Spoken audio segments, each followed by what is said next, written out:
Sebelumnya saya ucapkan terima kasih nih Bapak sudah, bersedia saya repotkan. Enggak apa. Eee, Jenengan masih ingat saya napa mboten, Pak? Iya ingat, Iya masih ingat nggih. Saya juga sempat di trainer P2KK. Itu tadi meninggal. saya pakai pakai ini. Sebentar, Mas. Oh nggih. Oke, baik. Iya, kita ketemu di P2KK ya. Nggih. Beberapa kali di P2KK dan alhamdulillah bisa ada di podcast virtual. Nggih. Eee, Kalau, eee, panjenengan masih ingat juga, saya sekarang itu tinggal di Musola Al Furqon, Oh, di Pak Al Hikmah. Furqon, Masjid Al Furqon.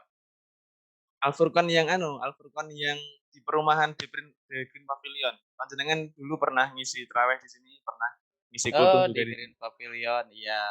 Oke. Nah, Loh, saya jangan di ditarik situ, sama Mas siapa itu di sana? Pak, dari Mas Heru. Mas Dimas. Oh, bukan Mas Nggih, Heru. mboten mboten. Tapi ya ketua takmirnya Pak Heru. Iya. Nggih, saya sekarang di situ, Pak. Sudah hampir 3 tahun ini. Oh, alah, alhamdulillah. Pas pandemi lagian ya. Nggih. Baik, langsung kita mulai nggih, Pak. Silakan. Bismillahirrahmanirrahim. Assalamualaikum warahmatullahi wabarakatuh. Waalaikumsalam warahmatullahi wabarakatuh. Selamat pagi teman-teman semua. Selamat datang di podcast pertama saya.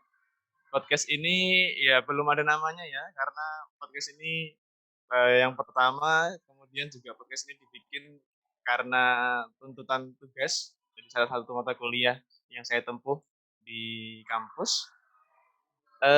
Di podcast ini nanti kita akan membahas seputar pendidikan yang tentunya akan bermanfaat sekali bagi guru ataupun calon-calon guru yang ada di luar sana yang mungkin tertarik dengan dunia pendidikan. Sebelumnya, perkenalkan nama saya Reza Tuyogo Yunianto. Saya adalah seorang mahasiswa program Magister Pendidikan Agama Islam di UIN Maulana Malik Ibrahim Malang. Kemudian bintang tamu pertama kita di episode kali ini adalah Bapak Hikmatullah. Kita sapa terlebih dahulu. Selamat pagi Pak Hikmatullah. Selamat pagi Mas Reza. Baik, bagaimana kabarnya Pak? Sehat nggih? Alhamdulillah sehat, sehat baik. Insyaallah selalu sehat dan ceria nggih Pak Hikmatullah. Karena pas waktu mata kuliah Bapak dulu di S1 saya juga selalu mengingat keceriaan panjenengan di Wah, kelas.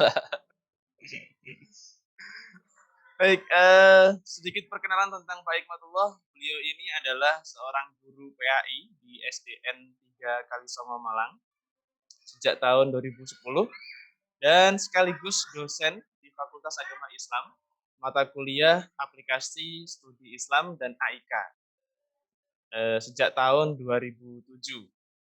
Latar belakang pendidikan beliau adalah Magister Pendidikan Agama Islam dan amat menggemari program komputer.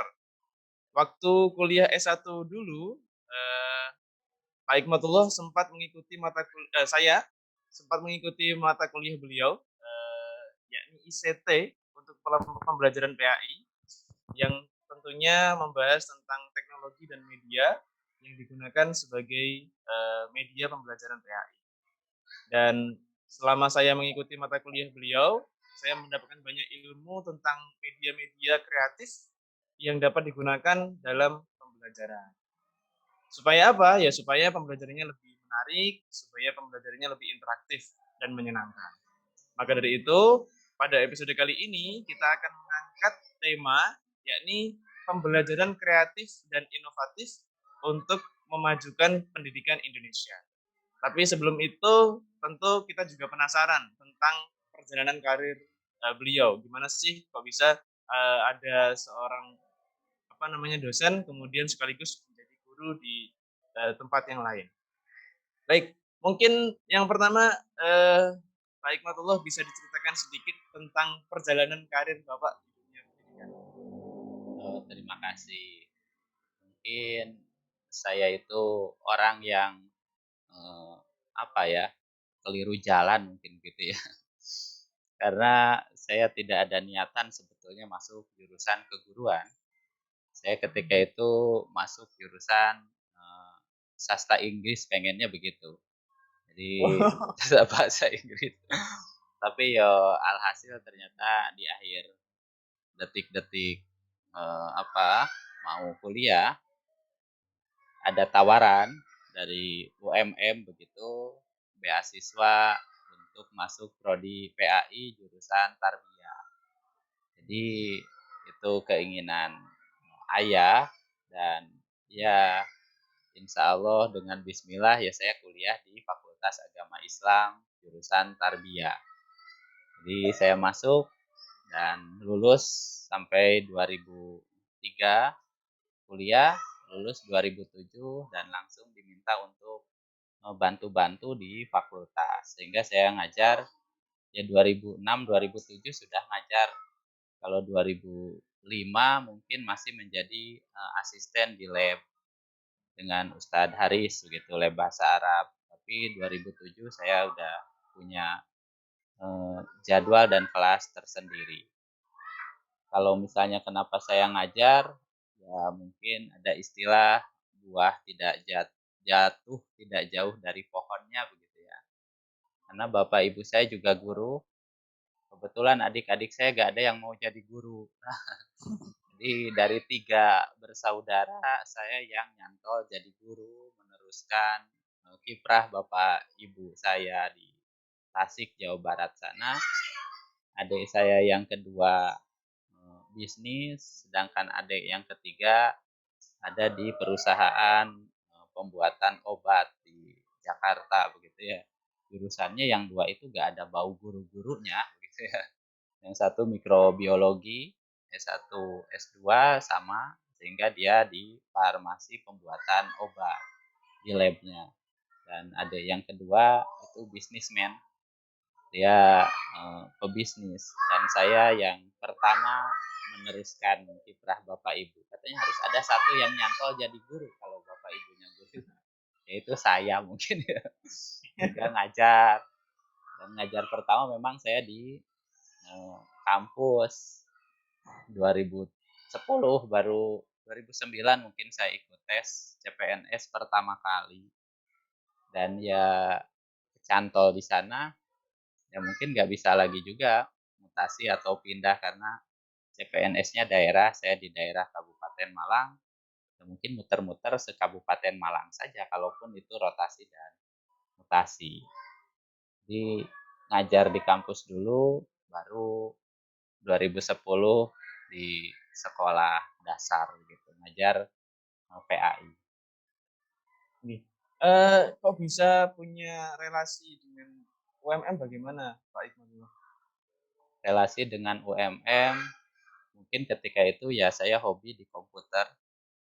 Kebetulan hobi saya tersalurkan karena eh, sebelum masuk Unmu saya sudah otak-atik aplikasi hadis ketika itu ya.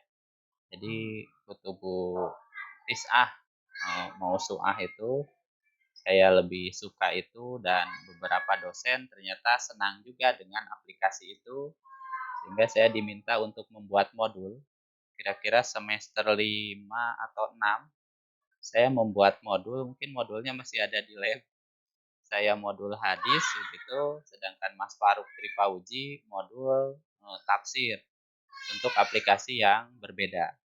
Jadi saya selesai membuat modul itu ya diminta bantu-bantu saja. Lalu setelah lulus saya diminta ngajar aplikasi studi Islam. Mulai dari kalau dulu kan ngetik tidak semua gampang untuk berbahasa Arab kan laptopnya gitu ya. Saya suruh mengislamkan begitu ya. Untung tidak saya sahadatkan itu laptop-laptop sehingga laptop itu bisa ngetik Arab dan Latin dalam keyboard yang ada. Bahkan kita membuatkan keyboard yang distikeri begitu ya. Jadi keyboardnya berbahasa Arab, terus web menjual stikernya itu dan seterusnya itu. Sehingga itulah relasi yang paling paling dekat. Dan memang dari itulah saya bisa dekat dengan, mmm, bukan teman ya, dosen-dosen di kampus. Yang pertama paling dekat mungkin dengan Pak Dekan ketika itu, yang kami itu sangat ingat, saya dengan Pak Soleh Subagja, mungkin sama di P2KK begitu. Ketika S1 kami kan beasiswa penuh, beliau belum jadi dekan, tetapi ketika ngabsen, setelah Idul Fitri satu-satu diabsen. Andi misalnya begitu ya, puasanya udah berapa hari untuk sawalan gitu ya. Nah saya dengan Pak Soleh itu termasuk yang nggak sawalan. Jadi di Jawa Barat itu tidak ada puasa Sawal, beda dengan di Jatim apalagi di Madura kan begitu ya. Kalau di Madura lebaran aslinya itu kan lebaran ke-7 itu. Nah, kalau belum lebaran 6 Sawal itu kan belum lebaran, masih biasa. Nah, kami ditanya itu dan ya kami kan tidak puasa, tidak loh ini belum apa enggak? Enggak. Nah, ketika itu kan diceramahi lah begitu ya, bahwa kenapa sudah dapat beasiswa penuh kok tidak puasa untuk bersyukur gitu-gitu saja. Sehingga setelah itu ya kami ya habis-habisan istilahnya diceramahi, tapi ketika ada satu kesempatan saya berbicara empat mata, Ustadz begini loh, kalau di Jawa Barat ini hadisnya menurut kami dari ini semua hadisnya tidak sampai derajat sohi karena ada orang ini begitu ya. Sehingga walaupun dikumpulkan ya semuanya gak sohi dikumpulkan gak ada yang nyantol menjadi sohi. Sehingga di Jawa Barat hadis ini tidak begitu populer dan tidak dipakai. Nah, sejak saat itulah intensitas apa ya obrolan-obrolan itu mengarah ke masalah hadis-hadis yang ada di perbedaan-perbedaan pendapat. Kenapa ini A, kenapa ini B, kira-kira dalam segi hadis aslinya secara sohih dan tidaknya bagaimana. Nah itulah yang membuat kami lebih banyak dekat ke para pimpinan, karena setelah itu kan beliau-beliau kan menjabat. Jadi yang ngalir begitu saja ya, tidak ada juga niatan mendekat-dekatkan diri begitu, ya ternyata dilalah menjadi dekat, begitu Mas Reza. Kalau kira-kira perbedaan antara sekarang ataupun dulu untuk menjadi dosen itu apa saja, Pak Iqmah? Wah kalau sekarang mungkin ada tes begitu ya, artinya tes khusus, dan kalau misalnya saya jadi dosen atau tidak sampai saat ini saya belum merasakan menjadi dosen tetap sebetulnya Mas Reza. Jadi dosennya keren, namanya sih keren ya, dosen luar biasa begitu namanya. Jadi kalau di sekolah kan guru honorer begitu, lah kami ini dosen honorer. Cuman kok kalau dosen jadi keren namanya, dosen luar biasa begitu ya. Dosen LB namanya. Jadi saya juga baru tahu, wah keren banget nama saya ternyata dosen luar Honorer. biasa. Ternyata honorer, kalau di sekolah oh alah ternyata honorer. Jadi kami tidak internal, kami dosen dosen luar biasa. Kalau ada yang dibutuhkan mungkin kami diperbantukan. Tapi ketika ada ya sudah yang mengisi adalah dosen internal atau sudah dosen tetap, maka ya kami dilepas dan itu memang seperti itu peraturannya. Yang kedua mungkin peraturan dari segi akreditasi, karena kami tidak memiliki NIDN. Kami guru memiliki NUPTK, nomor unik NUPTK yang ngunci ada di NIK KTP itu. Nah, NIDN juga ngunci NIK KTP. Kalau double, di-delete dua-duanya.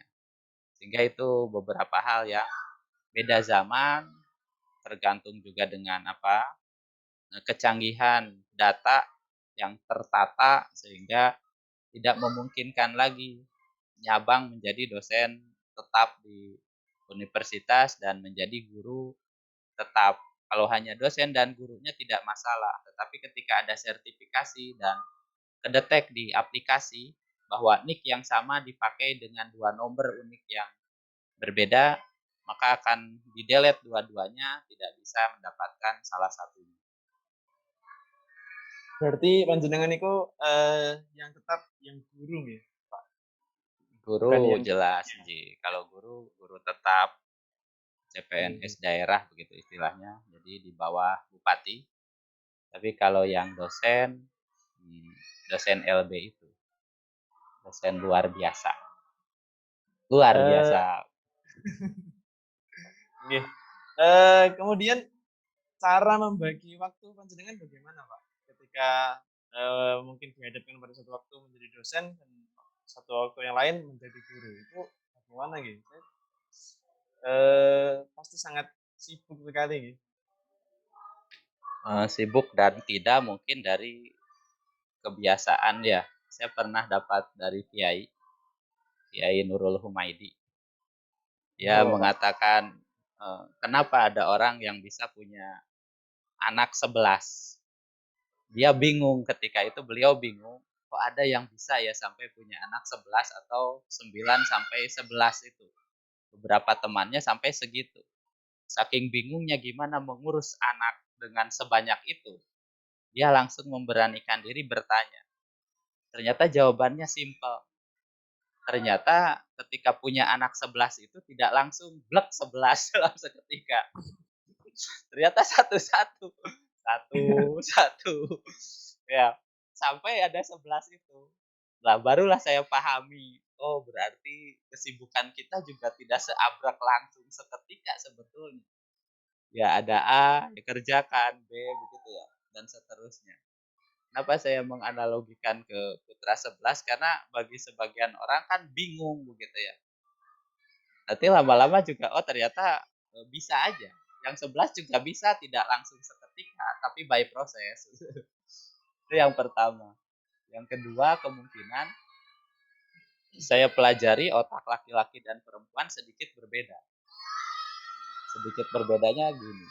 Kalau misalnya dalam buku apa itu ya, Martian dan Venusian kayaknya, Men are from Mars, terus Women are from Venus. Saya lupa penulisnya.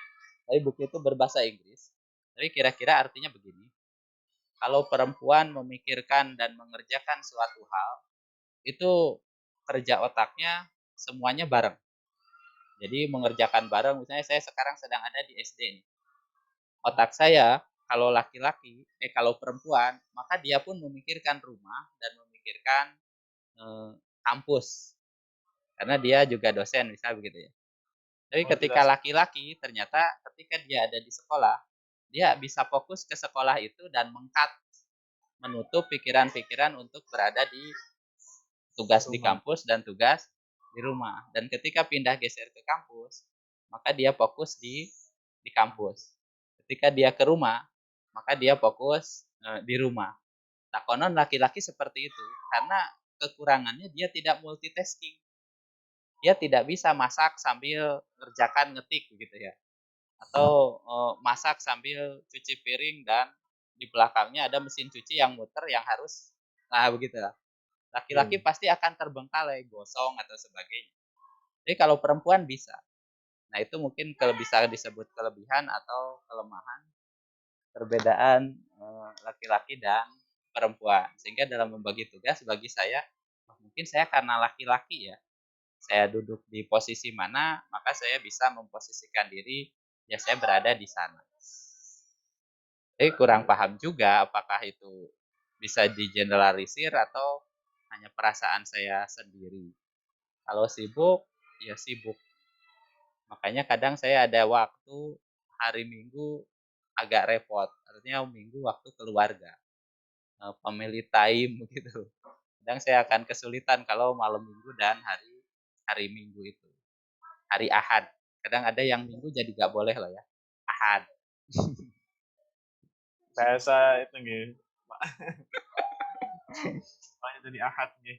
Oh iya. Eh, baik, selanjutnya ini saya masuk ke pertanyaan soal media, Pak Hikmah. Eh, menurut panjenengan, seberapa pentingkah penggunaan media itu dalam pembelajaran, Pak? Baik. Bagi saya pribadi, pembelajaran memang yang utama tidak dari medianya, tetapi dari niatan si guru dan kekuatan gurunya itu ya. Artinya kekuatan tekad untuk mengajar dan niatan untuk mengajar. Tapi mau tidak mau dalam hal zaman saat ini, media itu menjadi sangat penting. Kenapa media menjadi sangat penting? Apalagi sekarang sudah era merdeka belajar dan merdeka belajar. Artinya merdeka belajar dan merdeka belajar itu tidak diharuskan seorang guru misalnya full berada menjadi publik sentral dalam pembelajaran itu. Tetapi bagaimana si guru itu mengemas, mengelola pembelajaran yang misalnya di SD itu sekitar 104 ya, 104 jam atau 140 jam saya lupa untuk kurikulum Merdeka ini. Maka itu diolah bagaimana menghabiskan dalam 1 tahun segitu jam dengan ada tugas mandiri atau yang terstruktur itu atau dengan pertemuan. Nah, itu ditata. Maka dalam menata itu mau tidak mau, suka tidak suka, aplikasi itu yang dipakai. Jadi medianya, media kelasnya mungkin seperti ini, kelas online. Terus modulnya tidak lagi berupa diktat yang di-print, tetapi sudah masuk di LMS. Jadi lah SD bagaimana? Apakah pakai LMS? Bisa ternyata LMS yang paling mudah dan murah begitu ya. Mudah dan murah karena ada yang mudah tapi mahal, ada yang murah bagus tapi jelimet. Nah, murah jelimet. Makanya mahal itu karena dimudahkan.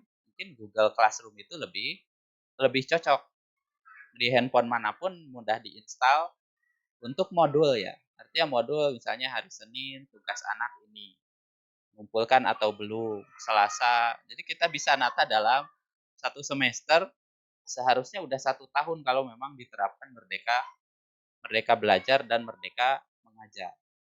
Nah, maka seberapa penting saat ini penting sekali. Maka bagi yang saya bisa kok ngajar dengan lisan saya dan dengan fisik saya. Coba bayangkan selama pandemi bagaimana kerepotan seorang guru yang biasa ngajar menggunakan fisik harus Sama gitu.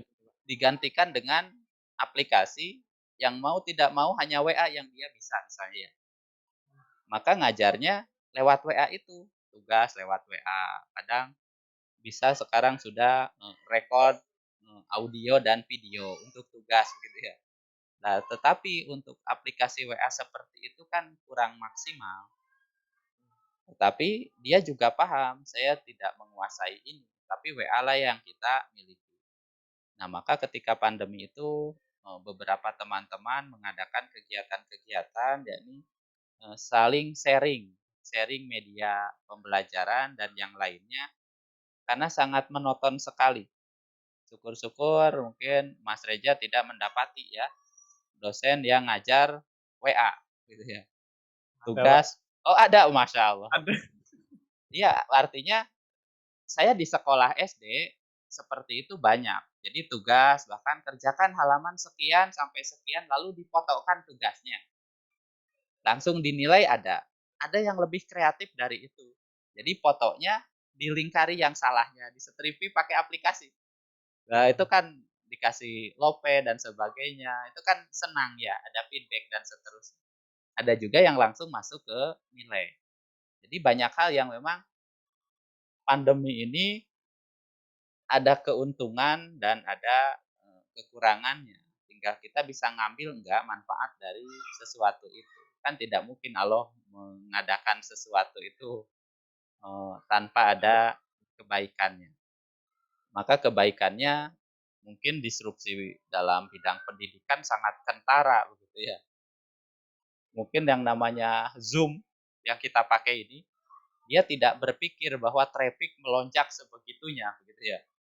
Walaupun selain Zoom kan ada yang lain ya, ada Webex yang tampilannya begitu enak. Ini kan buram-buram kalau koneksi begitu ya. Tapi dengan Webex memang cerah banget begitu ya. Video tuh cerah banget, tapi berat banget bagi laptop dan bagi bandwidth. turun ke bawahnya Google Meet begitu ya. Gratis, unlimited. Kalau ini kan hanya 40 menit putus gitu ya. Tapi kalau Meet dia tidak unlimited, tapi nggak bisa dipin, dia acak. Ada kekurangannya begitu ya. Terus tidak bisa rekam juga. Kalau si Zoom gratisan 40 menit direkam dan kayaknya Zoom ini yang lebih lebih mudah dan murah. Nah, makanya ada mudah, murah, ada mahal, mudah. Jadi pilihannya banyak ke Zoom. Walaupun ketika itu Zoom banyak dihack kan. Banyak dihack, wah gak aman dan seterusnya. Ya tetap aja orang akan kembali ke Zoom itu. Jarang loh pindah ke Meet dan terus di Meet balik lagi aja ya ke Zoom. Nah, hal-hal yang begitu kita mudah mencarikan. Mencarikan terus ini loh solusinya pakai Zoom. Kan nanti dihack aman, keamanannya begini dan begitu.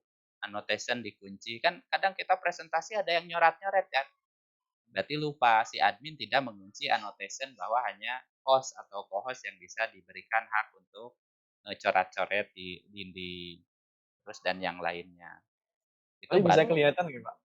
ya Bisa kelihatan yang nyurut-nyurut itu siapa, kelihatan siapanya hanya beberapa detik kan hilang lagi tulisannya. hilang lagi.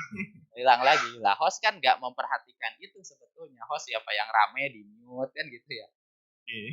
Kalau ada co-hostnya lebih enak lagi. Kamu tugasnya pertanyaan, ini tugasnya apa Kayak dan kedua kakak. ah, betul. Tapi kalau ngajar kan nggak bisa seperti itu. Masa ngajar ada co-hostnya?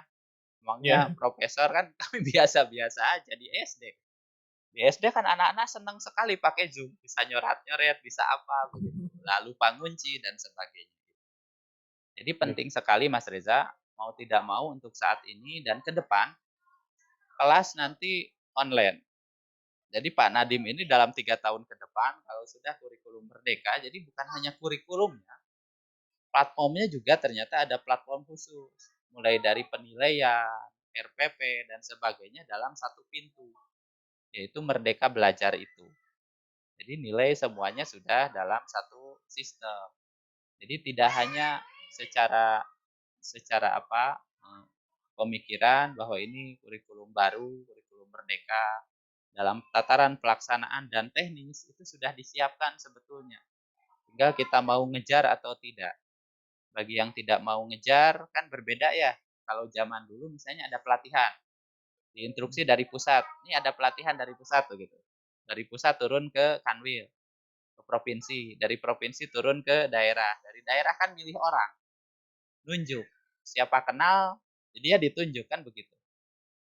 Makanya kadang beberapa tahun yang lalu itu lagi, itu lagi. Ah, ini lagi, ini lagi. Beda dengan zaman sekarang.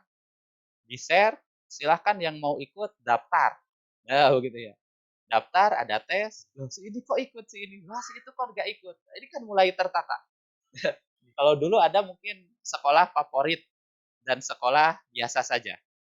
Yang favorit kelas elit mungkin ya. Kalau saya dengar-dengar tuh ada yang bawa Rubicon segala itu anak SMA. Di parkir Rubicon di depan SMA-nya itu yo murid begitu ya.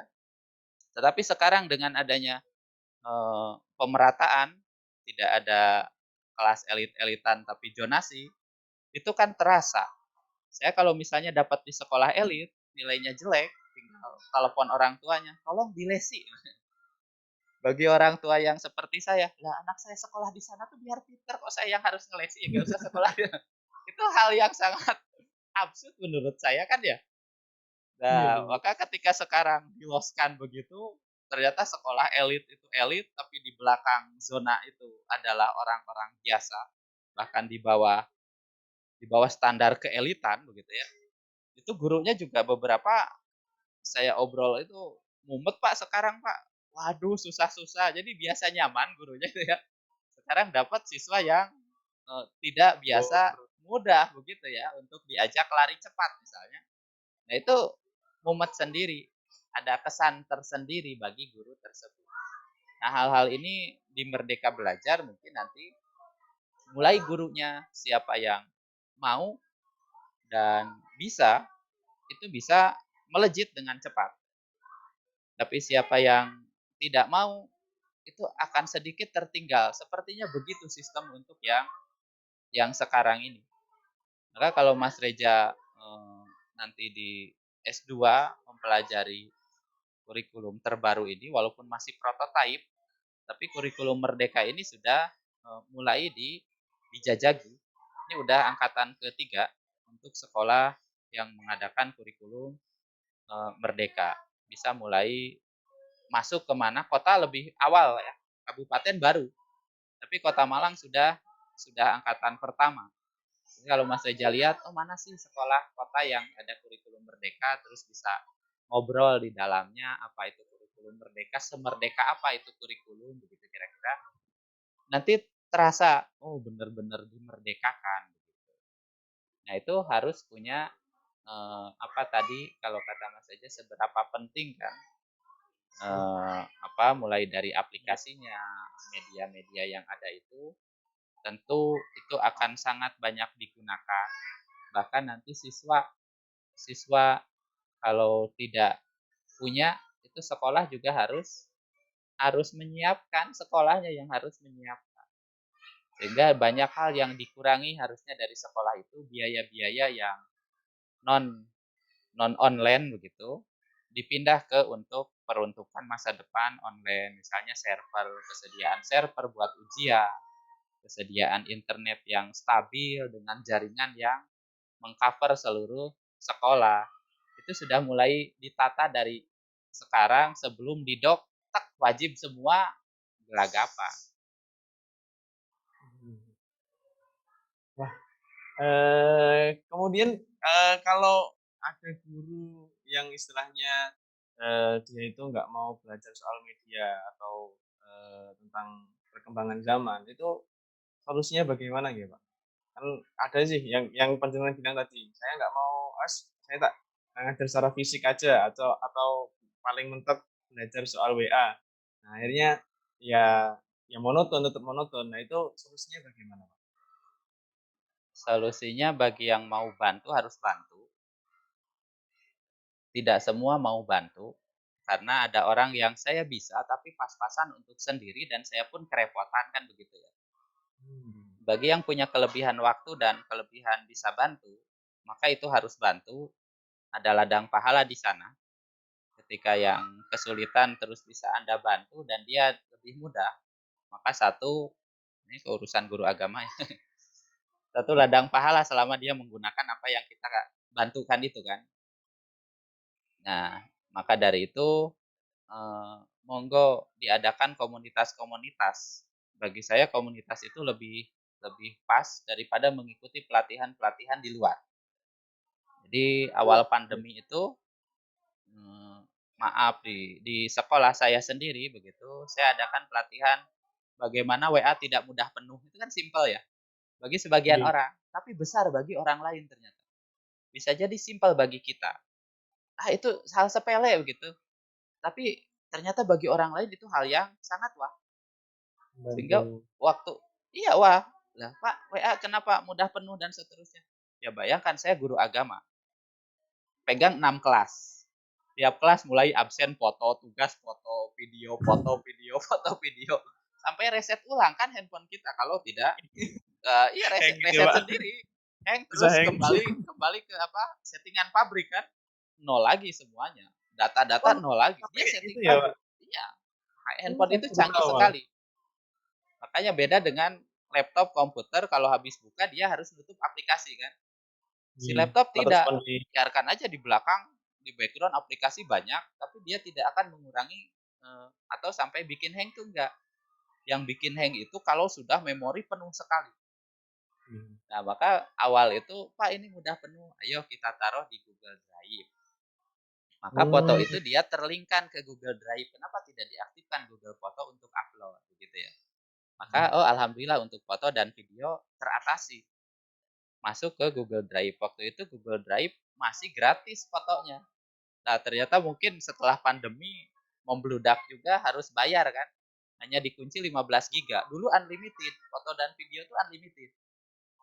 Jadi saya sampai kalau saya hitung tuh sampai berapa ya? 20 kali 12. Nah, segitu giga lah punya saya.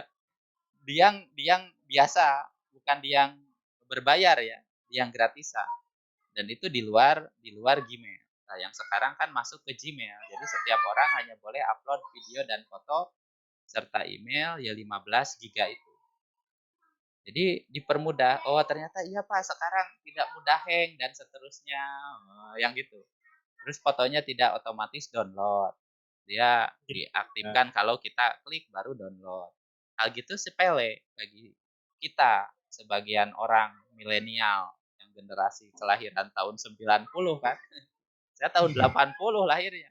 Bagi saya itu hal yang wow, keren banget. Mungkin bagi anak sekarang gitu aja kok keren. Saya lahir udah gitu. Nah, makanya monggo teman-teman generasi tahun 90 itu mengajarkan ke sesepuh-sesepuhnya sepele bagi Anda tapi besar bagi orang orang lain. Kita tidak paham sebegitu berarti dan besarnya bagi orang lain. Jadi saya begitu membantunya.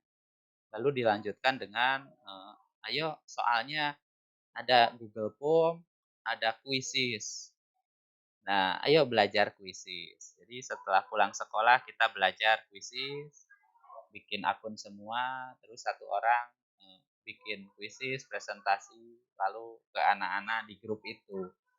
Itu sudah mulai jalan, anak-anak juga tidak terlalu stres gitu ya. Jalan, lalu bikin YouTube. Saya nggak bisa bikin YouTube gampang, cari materi itu punya orang lain yang kita kirimkan YouTube-nya. Jadi pembelajaran bisa bisa aktif dengan platform yang sederhana. Kita gunakan WA, belum gunakan Google Google apa Sheet begitu ya, belum gunakan blog, belum gunakan Google Classroom.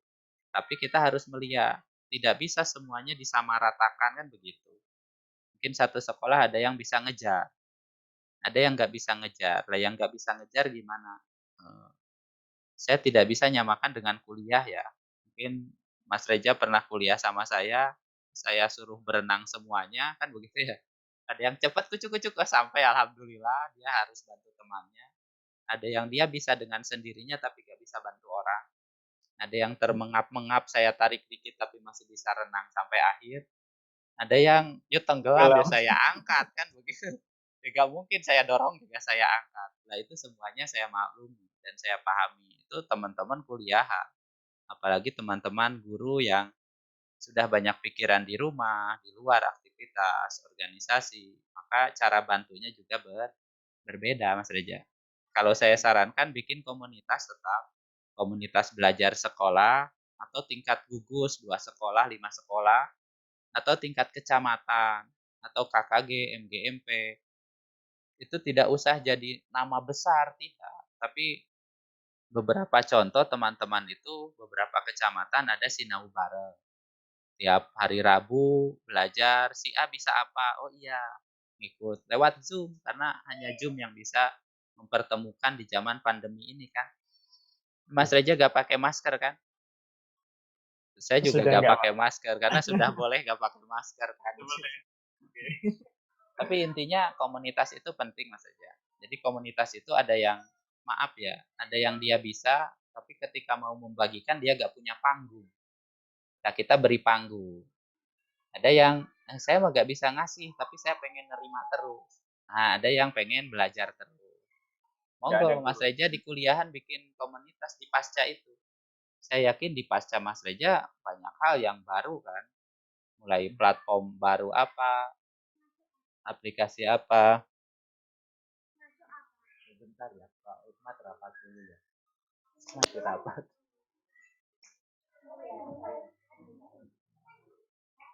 Jadi bagaimana caranya? Ya saya hanya berpikir komunitas. Karena kalau tidak komunitas ada biaya kan. Misalnya maaf ya, kalau bukan komunitas, misalnya resmi, KKG gitu aja ya. KKG itu kelompok kerja guru. Itu pasti berbiaya. Karena dia sudah punya nama dan terlembaga. Tapi kalau komunitas yuk nggak biayaan. Bahkan mungkin di kafe yuk butuh internet cepat di kafe gitu ya. Biaya sendiri. Pembicaranya juga ngeluarkan duit untuk bayar makan di kafe gitu ya. Terus ngobrol dan pulang dapat ilmu dan dapat dapat teman ngobrol kan begitu. Jadi banyak hal yang bisa kita lakukan. Tapi kalau Anda punya organisasi tertentu, ya dipakailah organisasinya. Organisasi itu kan mengikat, dia bisa mewajibkan setiap orang walaupun bayar. Jadi kalau komunitas siapa mau? Nah, maka saya merasakan kalau di platform besar atau apa, maaf, grup kelompok yang sudah ada stempelnya, istilahnya resmi, itu memang bisa mewajibkan, tapi tidak semua orang bisa mendapatkan sebetulnya. Dapat ilmunya tuh enggak semuanya. Karena ini menurut saya gak penting dan penting, tapi di atas sana pokoknya gini kan. Jadi kalau komunitas, apa yang komunitas butuhkan itu yang dia dapatkan. Nah, itu kelebihan menurut saya komunitas belajar. Komunitas belajar, bisa komunitas berbagi, ya komunitas apa sajalah. Yang jelas Sharing gitu. hobi pendidikan kan begitu ya. Hobi aplikasi komputer, hobi internet gratisan apa saja kan begitu. Itu bisa lebih pas. Baik, jadi solusinya yang bisa membantu yang belum bisa seperti itu, Mbak. Iya, dan bangun komunitas. Kemudian media-media yang paling disukai sama siswa itu media yang seperti apa, Pak? Biasanya? Media yang disukai siswa jelas yang interaktif ya.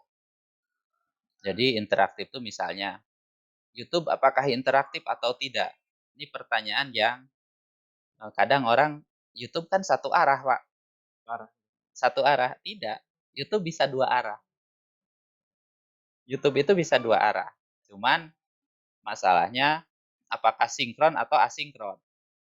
YouTube itu dua arah. Kalau Anda ngelola YouTube sendiri.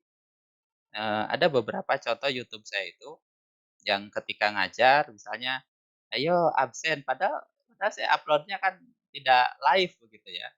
Tidak live streaming, tapi ayo absen, tulis nama di bawah. Iya, di bawah itu, di bawah apa? Komen kan. Mereka absen di sana. Mereka absen selanjutnya. Tapi bukan untuk dipelorkan kan, walaupun dipelorkan bisa saja. Nah, setelah itu silahkan tugasnya. Ayo tugasnya diketik, sebutkan misalnya Rasul Ulul Azmi. Ayo petik. Jadi Oh, nggak nulis. Dia di handphone itu sudah interaktif dan kita ngasih feedback nanti di akhir kan. Ngasih nilai dan seterusnya. Jadi tinggal bagaimana mindset kita mengelola. Kalau kata orang barat itu kan the man behind the gun begitu ya. Siapa dulu yang di belakang senjatanya. Secanggih apapun senjatanya kalau dia tidak bisa menggunakan ya hanya sebatas alat saja. Jadi silahkan pakai platform apa saja selama kita bisa mengolahnya menjadi hal yang menarik. Yang jelas ketika kuisis pertama kali saya pakai, yo anak-anak senang. Jangankan kuisis saya di hal yang paling simpel ya.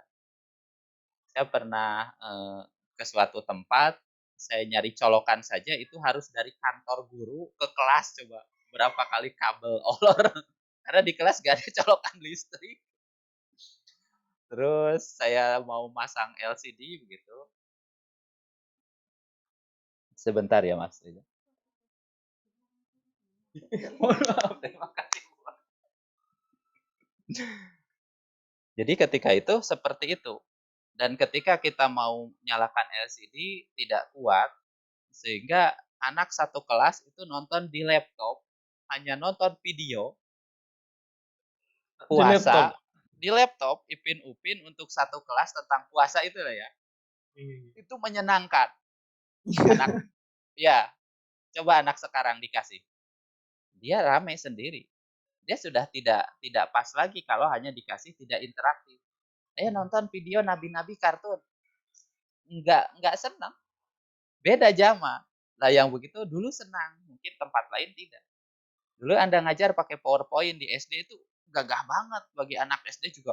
Wow, keren. Apa itu, Pak? Pakai LCD PowerPoint gitu ya. Anak sekarang dikasih PowerPoint, enggak ngefek. Ya, enggak ngefek. Maka si alat itu begitu. Ditambah mungkin dengan YouTube, nonton YouTube, kalau dia tidak ada tugas untuk kirim komen dan yang lainnya, itu juga tidak ramai.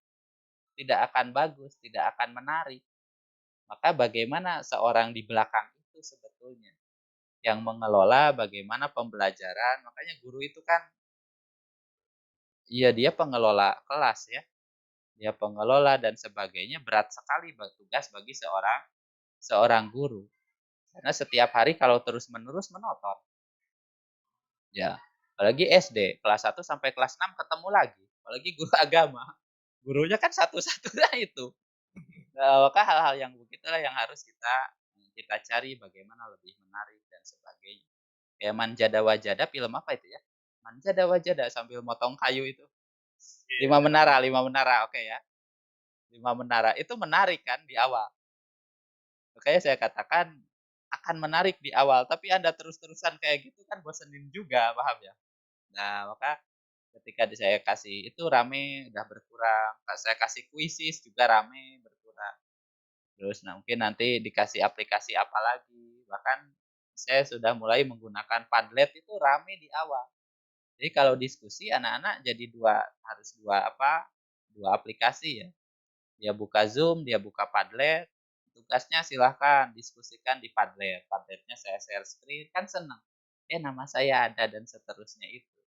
Jadi Padletnya nanti di-save, lalu dikirim ke grup WA, kalau gunakan WA, ditaruh di LMS, kalau itu LMS. Nah, sehingga interaksi itulah yang dibutuhkan ternyata bukan hanya satu arah. Bahkan kalau interaksi sedikit apapun ada namanya aplikasi Propos ya. Dia buat teka-teki silang. Kalau Anda ngerjakan dan selesai, nanti keluar sertifikatnya. Nah, sertifikatnya diunduh, di-print tuh kan keren banget sertifikat berbahasa Inggris bahwa sudah melakukan soal nilainya 100 hasilnya dan seterusnya. Kita juga tidak kecapean bikin sertifikat satu-satu, tapi si anak tolong nanti di grup dikirim ya SS-an untuk sertifikatnya. Nah, yang begitu-begitu itu tidak bisa kita juga terus-menerus muncul ide-ide itu. Kadang kita sedang jenuh kan nggak muncul itu ide ya.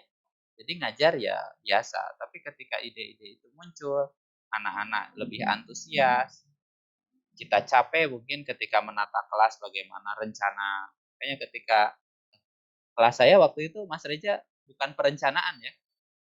bukan. Oh, bukan. ICT, Pak. ICT. Kalau perencanaan kan saya menggambarkan bahwa seorang guru itu adalah direkturnya pembuat film ya, sutradara. Dia menulis naskah RPP itu kan naskah.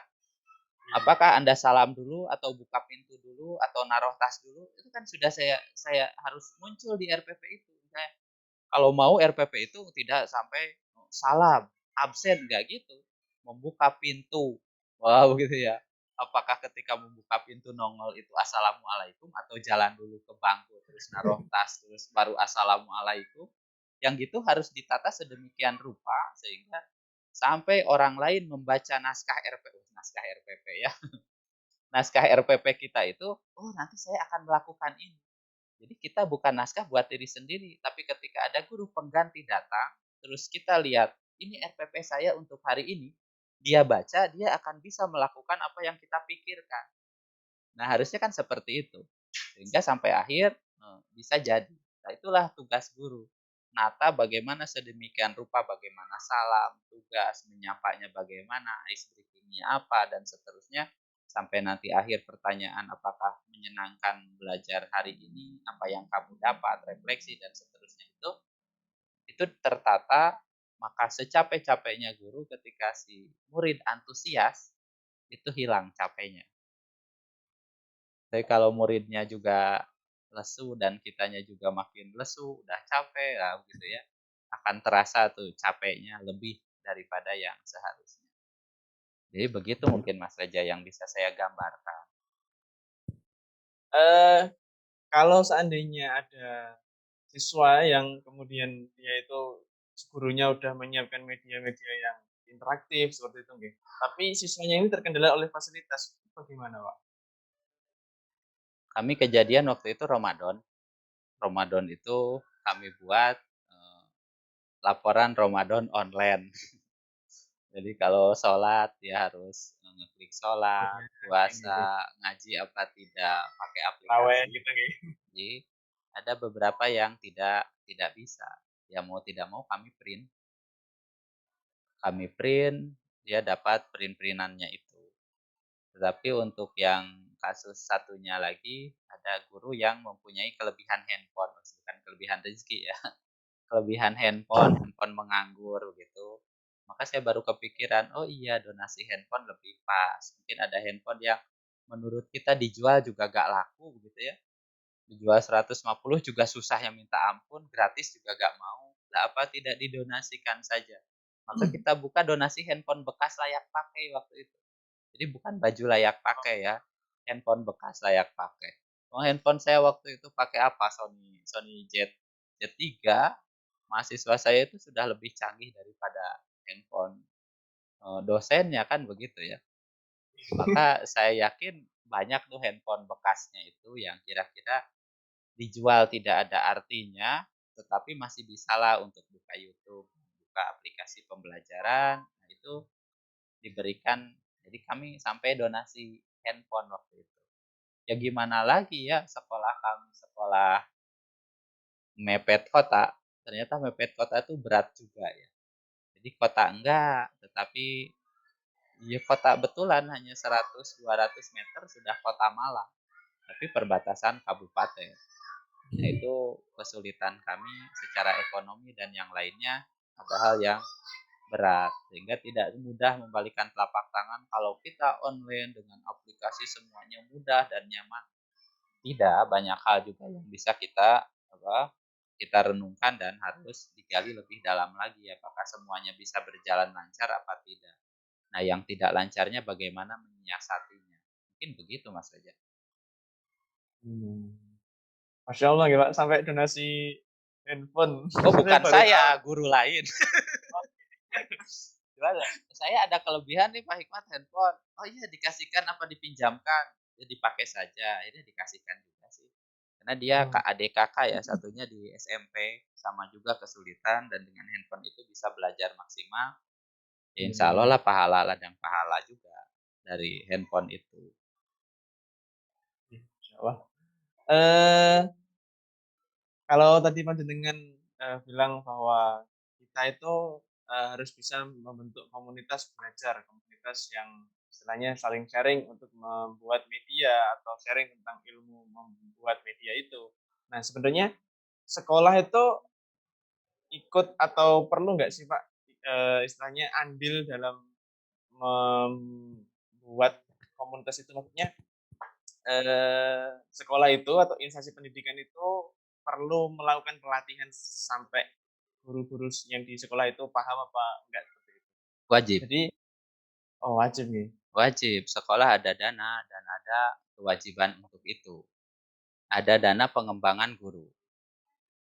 Jadi dana pengembangan guru itu kalau mau dimaksimalkan sebetulnya si guru itu harus mempelajari hal-hal yang baru per semester lah minimal. Per semester satu kali undang undang pelatih begitu ya di sekolahnya. Nah, sekolahnya hanya 12 orang mubazir nih. Nah, ajaklah sekolah lain ya. Sampai 3 sekolah kan 30 orang. 30 orang biaya ditata bersama begitu. Dari di bos juga boleh itu mengeluarkan biaya-biaya itu. Nah, yang begitu itu harus dilakukan bagi sekolah itu. Misalnya aplikasi apa, terus lebih mudah bagaimana, mulai dari apa, pemahaman terhadap murid kan begitu.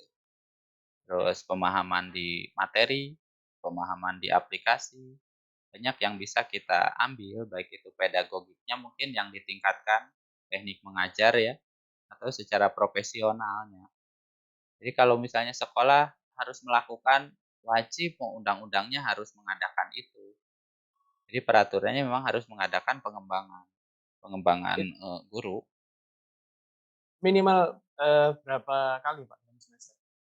Tidak ada aturan untuk minimal berapa kali, wong nggak ngadakan aja banyak. Harusnya iya, tadi kan nanyanya harus apa enggak, saya katakan wajib. Kan kalau tidak mengadakan, ya tidak ada aturan juga, nggak mengadakan nanti dihukum dan sebagainya, tidak ada itu. Makanya banyak Tapi hal yang dananya khusus untuk pengembangan guru itu kalau ada sekolah yang tidak mengadakan, lalu gimana Pak? tidak ada masalah juga. Makanya itu yang membuat, Alihkan ke wajib yang lain. wajib itu secara ini ya, secara moral harusnya mengadakan. Tapi ada Ya. sekolah yang tidak mencukupi dananya. Kalau SD berbeda, mungkin SMP, SMA tuh lain ya. SD itu muridnya sedikit, dana juga pas-pasan. Bahkan mungkin banyak guru-guru yang ada lah, tidak banyak ya, guru-guru yang nomboki. Mungkin KS yang baik juga nomboki. Jadi, artinya apa ya, tidak bisa semua dipukul rata. Walaupun ada aturannya, kalau tidak bisa melaksanakan ya tidak masalah, karena memang kesulitannya demikian. Oke. Oke, sampai mana tadi? Lupa. Tadi sampai wajib secara moral. Oh iya, secara aturan harusnya mengadakan begitu. Jadi tidak bisa, maaf ya, saya belajar misalnya ilmu ketika kuliah, lulus ketika mau pelaksanaan itu sudah hangus yang di belakang. Merasakan nggak? Ilmu pendidikan ketika kuliah yang saya dapatkan antara 2003 sampai 2007 dan saya ngajar mulai 2010 itu sudah tidak berlaku sebagian. Ada hal-hal yang baru begitu. Nah, maka dari itu mau tidak mau, suka tidak suka, mempelajari hal yang baru itu harus menjadi kewajiban. Kalau sebagai pemangku kebijakan, maka dia harus mempush anak buahnya untuk mempelajari hal yang baru itu, baik diwajibkan atau dianjurkan. Tapi bagi diri sendiri dia juga harus tahu diri. Nggak bisa diterapkan yang ilmu-ilmu dulu itu untuk yang zaman saat ini, baik di SD, SMP, SMA, bahkan di universitas. Halo, tes. Iya, tapi mematung. Oh, sudah gerak. Ini internet saya mungkin ya. Tadi ada tulisan low connection, tapi sudah baikan kok. Sudah saya tutup PA-nya. Mas, halo, patah-patah, Pak Iqmah. Oke, saya tutup PA-nya dulu. Kemungkinan kesedot sama aplikasi lain. Oke, masih patah-patah atau sudah mulai bagus? Sudah Masih? mulai bagus. Oke, saya tutupi dulu kalau gitu aplikasi-aplikasi lainnya.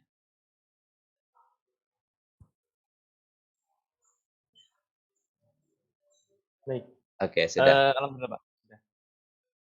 Selanjutnya, eh, sekarang kan eranya sudah mulai pembelajaran atau sudah beberapa tahun ini kita lakukan pembelajaran daring ya Pak.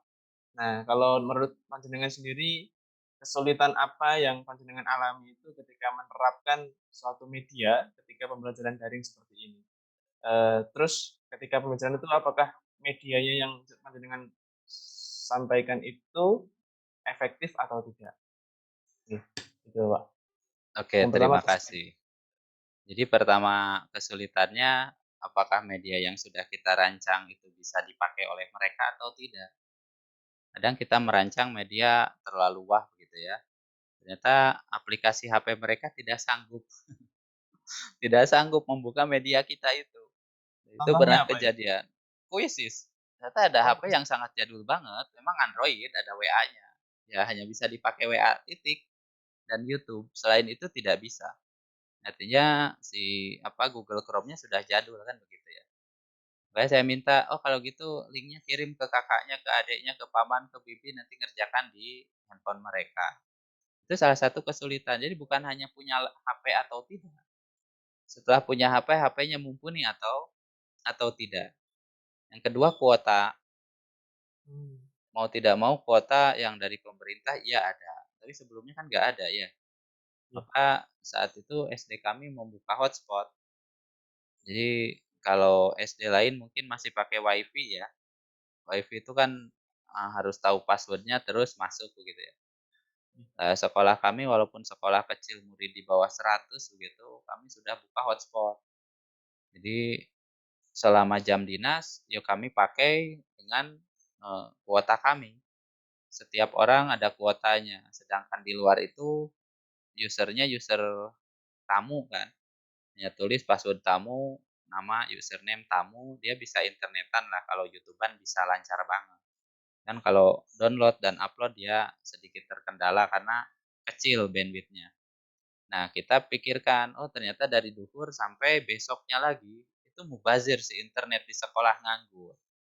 Maka hotspot itu kami pasang tempel di sekitar sekolah, silahkan yang mau pakai.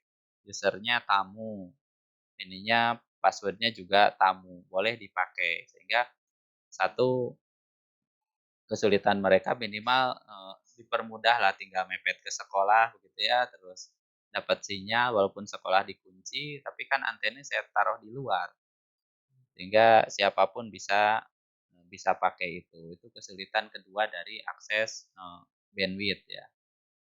Yang pertama tadi kan handphonenya mumpuni atau enggak, yang kedua bandwidth itu. Nah dari dua, dua, dua itu kami cari jalan keluar, dapat itu sehingga lancar saja. Walaupun ada terkendala, si ini belum ngerjakan karena handphonenya masih dibawa. Jadi 24 jam kami kan kalau orang ngelihat guru enak ngerjakannya di rumah gitu ya. Nggak ngantor gitu ya. Padahal kalau ibunya aja mumet begitu, gara-gara ngajari anaknya, ya kami lebih mumet lagi karena jadi ngajar 24 jam. Yang orang tuanya pulang maghrib atau isya, itu ngumpulkan tugas jam berapa coba? Sampai jam 9 masih kami tunggu. Ada kerja dari jam 7 sampai jam 9 malam gitu ya. Hanya nungguin WA, tugas dan seterusnya. Ada, yaitu guru itu ketika pandemi awal. Jadi itu kesulitan kami. Sehingga ya kami maklumi. Saya buka tugas-tugas itu sampai besoknya. Sampai besoknya jam 9. Jadi dari jam 7 pagi sampai lusa jam 9 itu kami buka link tugas itu. Kalau yang menggunakan link. Ada juga yang menggunakan tulisan per minggu ya. Anda bikin modul 1 minggu ngerjakan di rumah, nanti ngumpulkan hari Seninnya terus begitu. Banyak hal yang kreativitas bermunculan gitu ketika pandemi itu.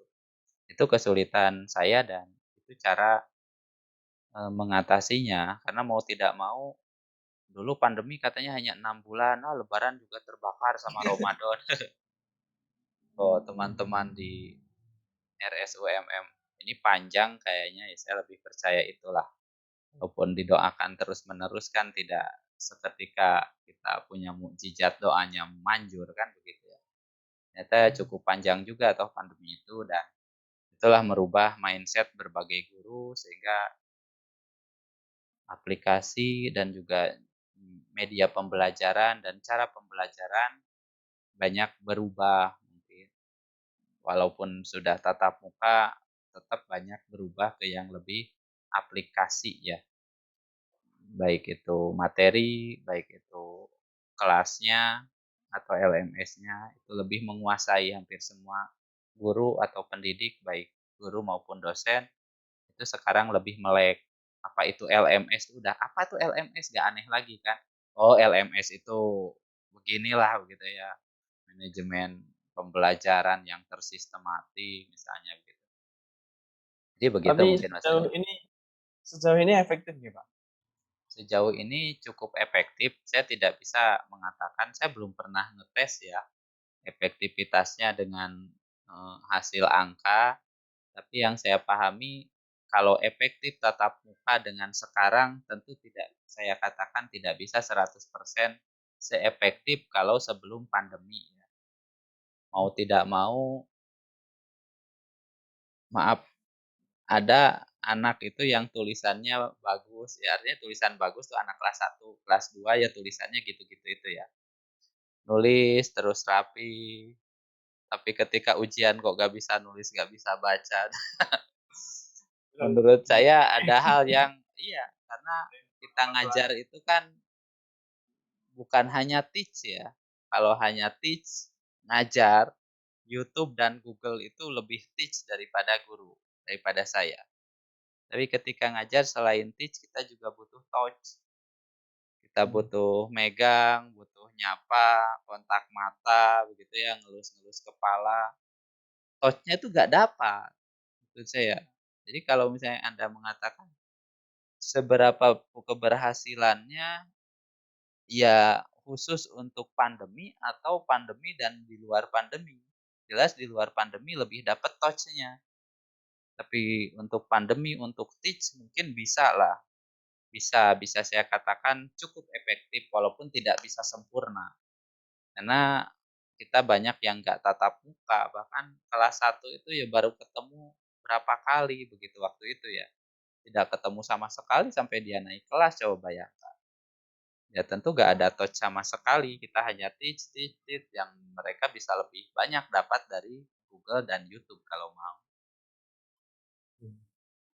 Oke. Memang kalau di pandemi ini banyak keterbatasannya gitu Pak. Sangat, sangat. Selanjutnya ini sebelum terakhir Pak, eh, mengapa seorang guru itu harus berinovasi? Menandakan dia hidup. Menandakan dia hidup. Kalau dia tidak berinovasi, kemungkinan dia sudah mati ya. Mati jati diri seorang guru. Jadi inovasi itu yang membedakan dia hidup dan tidaknya. Jadi ketika dia berinovasi dia akan naik gitu ya. Inovasinya nanti kan turun lagi tuh. Turun, udah bosen. Dia harus punya hal yang baru. Tapi kalau turun terus apalagi datar, kalau di rumah sakit itu udah ditutup sama kain kan. Kalau udah datar ya, dia harus naik turun begitu ya. Nah, itulah yang membedakan inovasi itu harus dilakukan oleh seorang guru, karena guru itu bukan pekerja yang ada di manajemen kantoran. Kalau yang tugasnya ngetik, ya ngetik, tugasnya ngelem, ya ngelem, tugasnya nyeteples, ya nyeteples. Tapi guru itu multitasking banget begitu ya. Bagaimana yang diurus itu kan bukan barang, yang diurus itu manusia. Yang manusia itu mau tidak mau dia bisa berubah sewaktu-waktu, mulai pikirannya, sifatnya, dan yang lainnya. Kalau kita tidak berinovasi dengan manusia yang terbaru, anak kelas 1 terbaru, nanti anak kelas 1 datang lagi, baru lagi mindset, baru lagi orang tuanya. Dan kita tetap aja pancet, tentu tidak akan menghasilkan apa-apa. Dan inovasi itu yang membedakan gurunya siap atau tidak menghadapi tantangan zaman. Saya ingat Ali bin Abi Thalib itu kan ajarkan ya, ajarkan anakmu itu Sesuai dengan untuk sesuai dengan zaman dia nanti. Kalau saya ngajar ini anak kelas 1, maka kapan dia? Maka dia 15 tahun yang akan datang itu zamannya harus sudah kita prediksi. Zamannya yaitu.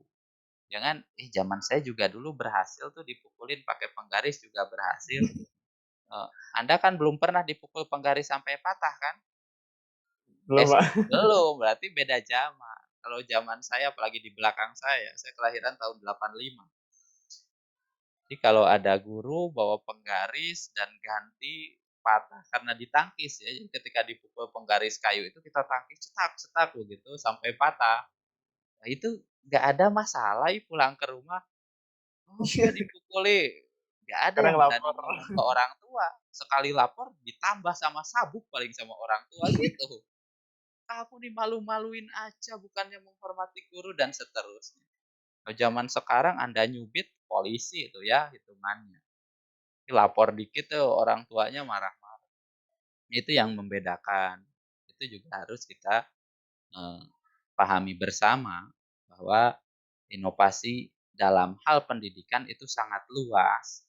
Mulai dari inovasi media, inovasi bahan ajar, inovasi tadi ya, sikap kita, inovasi dalam hal istilahnya pedagogi, memahami siswa dan bagaimana cara mengajar, serta inovasi dalam hal profesional. Nah, itu sangat luas menurut saya, maka inovasi yang mana saja tidak bisa semua orang, "Oh, inovasi semuanya, kita inovasi," harusnya kan begitu ya. Tetapi ada yang inovasi, dia mungkin saya ke IT nggak bisa gitu ya. Ada yang punya laptop ada karena diharuskan punya laptop, nyala matikan aja belum bisa misalnya begitu ya.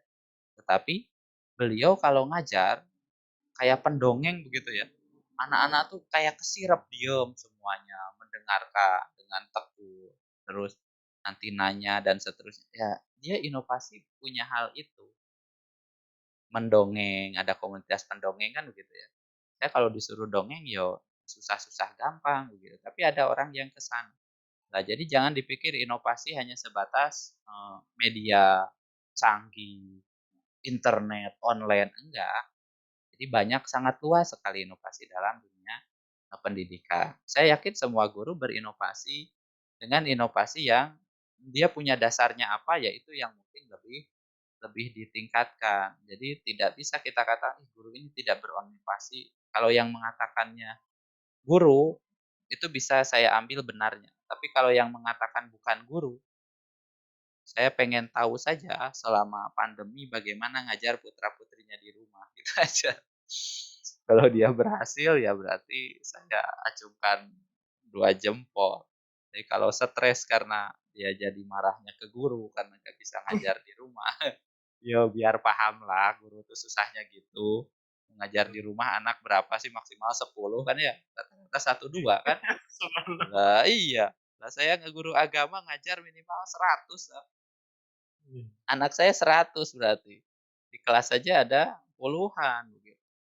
Nah, yang begitu itu mungkin Allah memberikan apa ya, pengalaman. Oh, guru itu kan dikit-dikit di penjara ya, kasus apa. Ya biar paham, walah ternyata jadi guru itu susah juga, ngajarkan ABCD aja susahnya minta ampun, tambah kurang juga minta ampun. Nah, biar kita paham bersama, maka kalau ada yang mengatakan guru ini nggak becus, nggak inovasi, saya yakin beliau bukan guru. Kalau guru maha guru mengatakan itu, saya yakin nggak ada lah guru di atas guru yang mengatakan guru itu A, B, C, dan seterusnya. Pasti kata-katanya juga lebih lebih bijak kalau dia guru dan berkata kepada sesama sesama guru. Eh, Terakhir Pak, eh, apa nasihat panjenengan, nasihat Bapak untuk pelajar yang sedang bertumbuh di era teknologi sekarang ini, juga nasihat kepada sesama guru mungkin, Pak. Walah, saya ngasih nasihat ya, saya aja perlu dinasehati. Baik, untuk pelajar saat ini, silahkan, geluti apa yang Anda inginkan. Saya mungkin dulu orang tua saya memberikan saya akses ke komputer, ke internet, sehingga saya lebih ketika saya kuliah, lebih paham daripada, yang lainnya.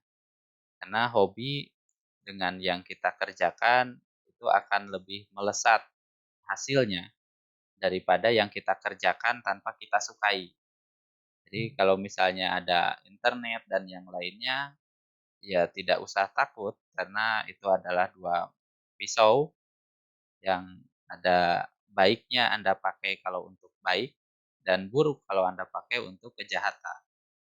Jadi silahkan sajalah, dan yang jelas sebagai pelajar tingkat atas, baik mahasiswa maupun SMA, silahkan cari link sebanyak-banyaknya.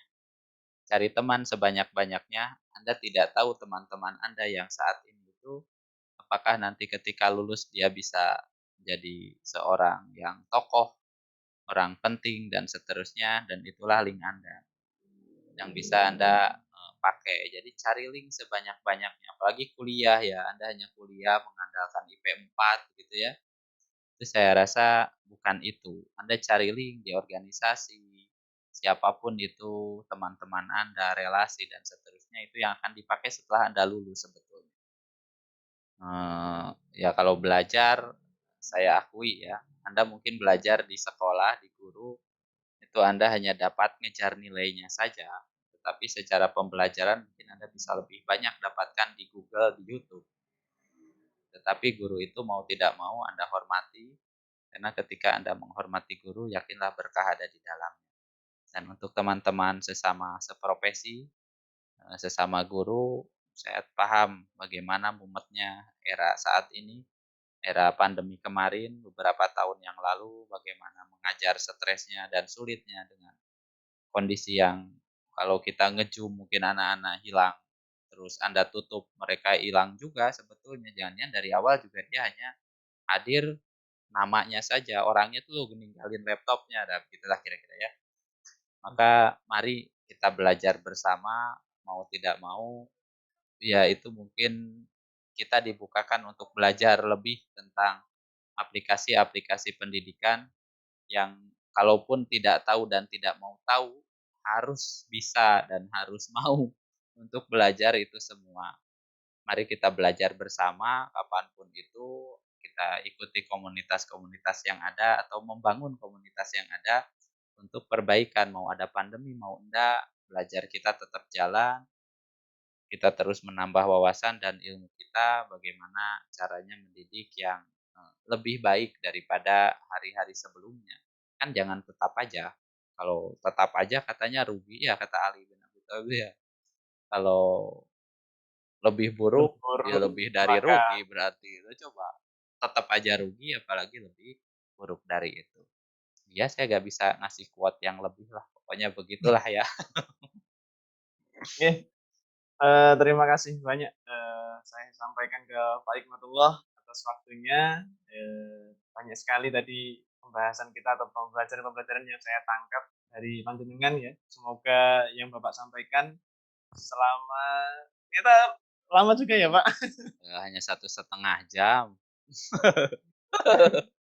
Semoga yang Bapak sampaikan dapat bermanfaat dan menginspirasi guru-guru juga para siswa di luar sana agar lebih tentunya meningkatkan kompetensi ya sebagai guru dan penguasaan tentang media pembelajaran ataupun kompetensi-kompetensi yang lain. Dan seperti yang Bapak bilang tadi, mengutip dari Ali bin Abi Thalib, ajarilah anak-anakmu sesuai dengan zamannya. Karena mereka hidup di zaman mereka, bukan pada zamanmu. Jadi, ya mau nggak mau, kita sebagai guru harus mengikuti perkembangan zaman. Kalau dulu nggak ada Instagram atau TikTok nih, Pak, ya kita mau nggak mau juga harus mulai belajar tentang hal itu. Bisa jadi materi-materi yang kita sampaikan bisa kita kemas melalui platform-platform yang para siswa atau para peserta didik itu suka bergelut di sana. Jadi seperti itu. Oke, terima kasih saya sampaikan sekali lagi Pak Hikmatullah, mohon maaf mengganggu waktunya. Kita akhiri atau kita tutup podcast episode yang pertama ini. Sampai berjumpa di episode berikutnya, ya kalau ada ya. Oh iya. Oke, saya akhiri. Wassalamualaikum warahmatullahi wabarakatuh. Waalaikumsalam warahmatullahi wabarakatuh.